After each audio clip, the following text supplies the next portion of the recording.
अस्सलाम वालेकुम। First year हम तारीख़ अरब पढ़ रहे हैं फ़र्स्ट ईयर। इसमें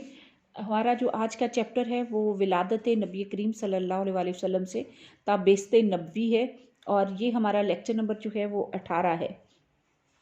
अरब की दीनी तारीख़ का आगाज़ हज़रत इब्राहीम अलैहिस्सलाम से होता है। हज़रत इब्राहीम अलैहिस्सलाम से पहले सारे आलम में गुमराही और जहालत जो है वो छाई हुई थी। रोए ज़मीन पर कोई भी एक कौम जो है वो खालिस खुदाए वाहद की परस्तिश करने वाली नहीं थी। हज़रत इब्राहीम अलैहिस्सलाम की पहली बीवी जो सारा थी, उनके वतन से हज़रत इसहाक पैदा हुए और हज़रत बीवी उनकी जो दूसरी बीवी थी हाजरा, उनके शिकम से हज़रत इस्माईल अलैहिस्सलाम पैदा हुए। हज़रत इब्राहीम अलैहिस्सलाम और हज़रत इस्माईल अलैहिस्सलाम ने मक्का में खुदाए वाहद की परस्तिश के लिए बेछत एक छोटा सा घर बनाया और इसको हज़रत इस्माईल अलैहिस्सलाम को इसका मतवली बनाकर इस घर की आबादी मरकज़ियत या नस्ल इस्माईल के लिए खुदा की तरफ से ये दुआ जो है वो की गई और आहिस्ता आहिस्ता लोग जो हैं वो यहाँ आकर आबाद होना शुरू हो गए।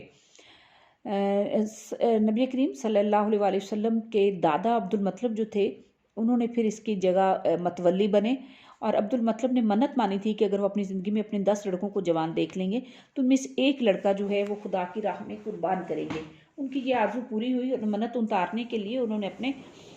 जो 10 लड़के थे उनको लेकर काबा गए और उनके फिर नामों के कुरा जो है वो निकाला गया। तो उनके हवाले से जो कुरा था वो अब्दुल्ला के नाम पे जो निकला। तो अब अब्दुल मतलब जो थे वो परेशान हुए और कुरैश के जो रईस लोग थे उनसे ये मशवरा किया कि अब्दुल्ला की बजाय अगर 100 ऊँट जो हैं वो कुर्बान करके मन्नत पूरी की जा सकती है।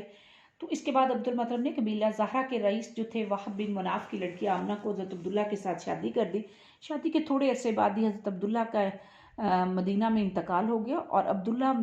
जो थे वो उस ख़ानदान के बहुत महबूब भी थे और जवान मर्दी में उनको जो सानिया ये जो बर्दाश्त करना पड़ा, इसके हवाले से वो सब लोग जो थे परेशान थे। नबी करीम सल्लल्लाहु अलैहि वसल्लम की पैदाइश से कबल ही उनके वालिद का इंतकाल हो जाना और आम रवायात के मुताबिक ये कहा जाता है कि हज़रत नबी करीम सल्लल्लाहु अलैहि वसल्लम जो हैं उनकी विलादत बासादत जो है आम रवायात के मुताबिक 12 रबीउल अव्वल और कुछ जगहों पे इसका जो है वो 9 रबीउल अव्वल का भी जिक्र है। बहरहाल अल्लाह ताला बेहतर जानते हैं कि क्या दिन था,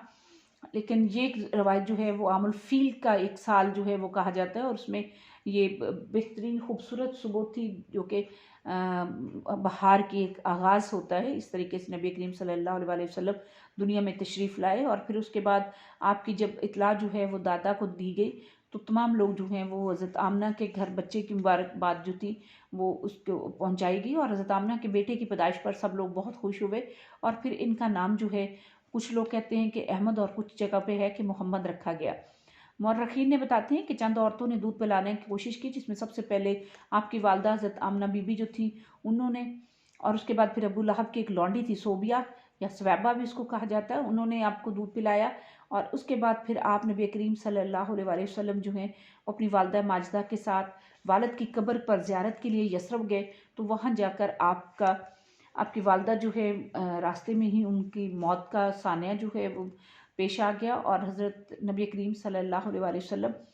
वहाँ से वापस जब आए तो उनके साथ जो है ये उनकी तकलीफ़ दे अमर था कि बाप के बाद उनकी वालदा भी उनसे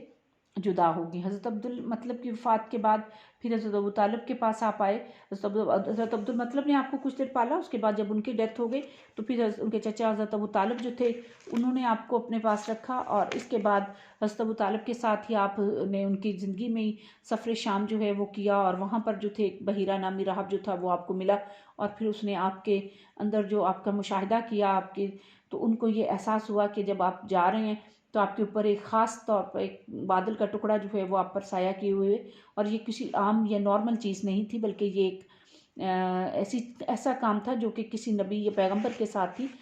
हो सकता है। फिर नबी करीम सल्लल्लाहु अलैहि वसल्लम की उम्र जब 16 साल की हुई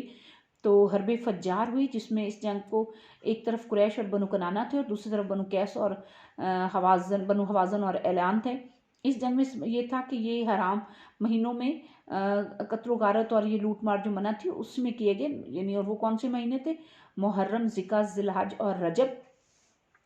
जब इन इलाकों में ये इसमें नबी करीम सल्लल्लाहु अलैहि वसल्लम ने किसी के खिलाफ तलवार ना उठाई और ना ही किसी का आपने खून किया। फिर इसके बाद एक इसी जंग के हवाले से एक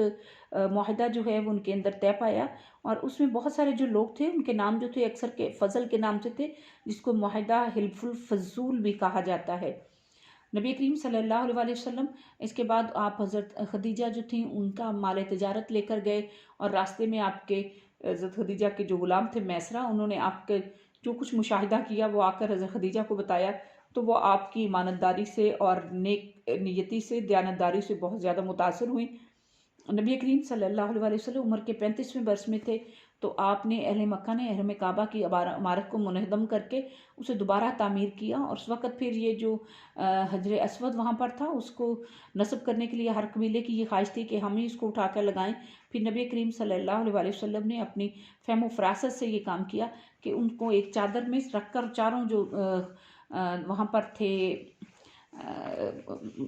कबीले, उनको कहा कि आप सब पकड़ कर लाएं। फिर एंड पे आपने उसको उठाकर हजर असवद को उसकी जगह पर नस्ब कर दिया। इस तरह से ये जो एक ऐसा मामला जो कि लड़ाई या झगड़े का बायस बन सकता था, आपकी फ़हम फ़रासत की वजह से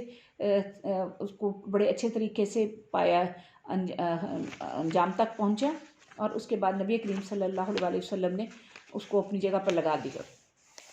ठीक है।